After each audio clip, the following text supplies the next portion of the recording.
Once we are in 2025 and we want to talk about test 2. Okay, we want to talk about test 2, the things that are in the scope. Okay, we want to make sure that you have your house in order.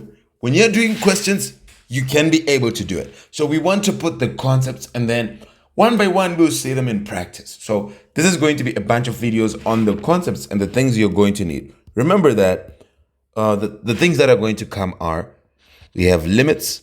I think I should put this at the corner somewhere, so that we don't touch that. It's going to be limits, right? Like this. Limits. And for the limits, you are going to have the limits, trig limits. Okay, limits that involve trig, which is the limit that you'll be using the idea that sine theta over theta, limit as x goes to 0 of sine theta over theta, or limit as theta goes to 0 of sine theta over theta is 1. We'll talk about it. The trig limits, and we'll see the things that you must know about those. And then we have the limits at infinity, okay, which is the limit as x approaches infinity. Because if x is approaching infinity, it means it's now at infinity, right? There's another limit. Then we have infinite limits, okay, and they have a method to solve them. Infinite limits are limits that give you an answer of infinity, either positive or negative. Then we are going to have limits that are solved by those four algebraic methods. Okay, so we can say one-sided limits. Okay, which is we solve limits from the left and limit for the right from the right. And then if the two limits are equal, we say it now gives you the two-sided limits. When we say one-sided, it means you're only coming from one side, either from the left or from the right. And we use that idea when we are dealing with piecewise functions, and when we are dealing with absolute value, okay, things that have an absolute value or a modular sign. Okay, for these two, you use one-sided limits, the idea of one-sided limits, and then it's the one that then leads you to, if the two solutions of the sides are the same, then you have the two-sided limit existing. Then you also have, we say, the limits that are solved by algebraic methods. So we can say algebraic solution of limits. Okay, algebraic solution of limits. And the methods of solving limits algebraically are: number one, factorization. Then we have the other one, which is going to be just to simplify. You just simplify. Okay, you'll be having something which you should just simplify. Then the next is to expand, the one which needs you to expand. Then we have the one which needs you to rationalize. Okay, rationalizing. These are all the limits that you have. Okay, and you would be done with limits once you're doing. So this is number one for the test, limits. It's not much. You can see that this is not much. Then once we know limits, this should not be hard. This should not be hard. Then we can talk about the intermediate value theorem. Then after that, there's going to be the squeeze theorem, or it's also called sandwich theorem. So you don't panic when you see one word or the other. Okay, if they say sandwich, if they say squeeze, still the same, and it's solved the same way. Then after the theorems, we have the trig itself. Okay, trig. And in trig, we have three things. We have the graphs. You must know how to do the graphs. When you know how to do the graphs, then you must know how to do the identities. And when you know how to do the identities, you must then know how to do the what is the last thing? Graphs, identities, and then you need to know the exact values, which is to evaluate. Okay, how to evaluate, right? You must know this part. And again, even for we can put for 5 for hyperbolic trig.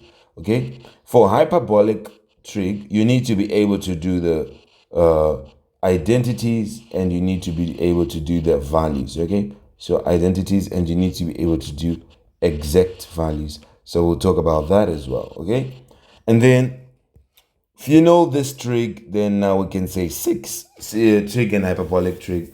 Then we can go to the sixth thing, which is expected you to know, and we can say you are supposed to also know about continuity. Okay, continuity, which is the word continuous. And you should know about differentiability. So, and differentiability, which differentiability which is the word differentiable. So the word differentiable. You must know about this one as well. Then, if you know about them, the questions that ask about that, and for these two, either you'll be using the graph or you'll be using the equation to solve. So either they'll ask you a question to say, which graph, and they'll give you a graph and say, which part is it going to be differentiable?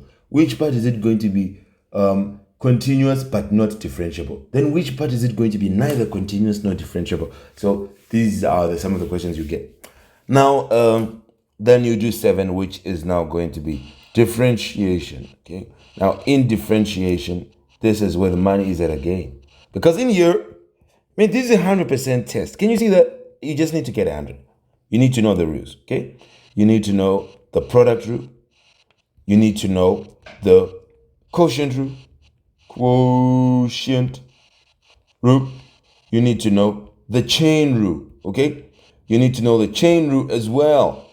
Now, if you know these rules, then it's fine. And then you're going to need to know the common derivatives table, okay? You need to know the common derivatives table, which is the table you're going to see just now, okay? Where we have the sine, cos, tan.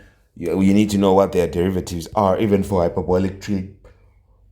Then finally, in 8, you need to do application, which is now, in application, we have things like application of differentiation. We have things like equation of tangent. Then we are going to have things like rate of change, where you get motion questions and stuff like that. So here we have equation of tangent, then we have rate of change. These are some of the things that you have to be able to get, okay?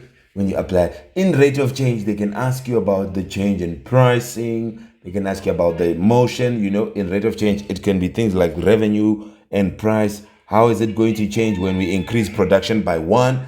How much will the price change by? Stuff like that. Or they can ask you about motion. So this is all application of differentiation. Then your test is complete. This is going to be what's coming for your test, and you must be prepared and ready.